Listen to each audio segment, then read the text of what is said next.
नमस्कार, मेरा नाम डॉक्टर सुवर्चला जीवा फर्टिलिटी सेंटर्स में साइंटिफिक डायरेक्टर हूँ। FT3 जिसे हम फ्री ट्राई आयोडोथायरोनिन भी कहते हैं और FT4 जिसे हम फ्री थायरोक्सिन भी कहते हैं, कुछ ऐसे ब्लड इन्वेस्टिगेशन से जिसे हमें थायराइड का फंक्शन के बारे में पता चलता है। ये बहुत ज़रूरी होते हैं क्योंकि इससे हमें फ्री और अनबाउंड थायराइड हार्मोन्स जो ब्लड में है उनके बारे में पता चलता है। यही नहीं, थायराइड ग्लैंड कैसे फंक्शन कर रहा है, क्या आपको थायराइड डिसऑर्डर्स हैं, ये भी हम अनुमान लगा सकते हैं इस ब्लड टेस्ट द्वारा। अब देखते हैं इसे कैसे मेजर किया जाता है। T3 और T4 एक्टिव फॉर्म्स है थायराइड हार्मोन के जो ब्लड में घूम रहे हैं, और TSH थायराइड स्टिमुलेटिंग हार्मोन भी किया जाता है इन टेस्ट के साथ, क्योंकि ये थायराइड पैनल का एक भाग होता है। जो TSH है वो थायराइड हार्मोन प्रोडक्शन को रेगुलेट करता है। तो ये क्यों इंपॉर्टेंट है? इनको जब हम टेस्ट करते हैं तो ये देखते हैं कि थायराइड डिसऑर्डर्स तो नहीं है। अगर हाइपर थायराइडिज्म है इसका मतलब है ओवर एक्टिव थायराइड है, अगर हाइपोथायराइडिज्म इसका मतलब है अंडर एक्टिव थायराइड है। इस टेस्ट के द्वारा हम थायराइड ट्रीटमेंट को भी मॉनिटर करते हैं। अगर आपके जो दवाइयाँ दिए जा रहे हैं जैसे थायराइड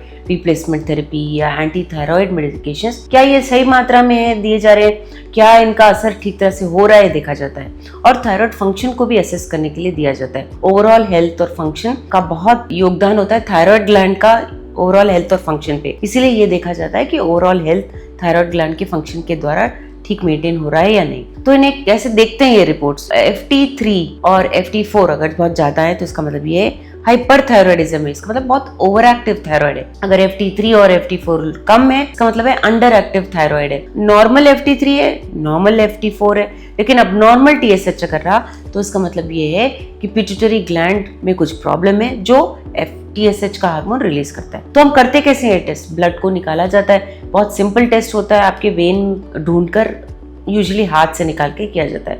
यूजुअली कोई प्रिपरेशन की ज़रूरत नहीं है, लेकिन अब अगर आप ऑलरेडी थायराइड मेडिकेशन पे तो डॉक्टर आपको कंटिन्यू करने के लिए बोलेंगे, उसके बाद ही ब्लड टेस्ट लिया जाएगा और रिपोर्ट के मुताबिक रेफरेंस रेंज के साथ कंपेयर करते हुए देखा जाता है कि हार्मोन लेवल्स ठीक हैं, ऊपर है या नॉर्मल है, नॉर्मल रेंज के मुताबिक, और उसके बाद आपको मेडिकेशन दिया जाता है अगर अब नॉर्मलिटी है।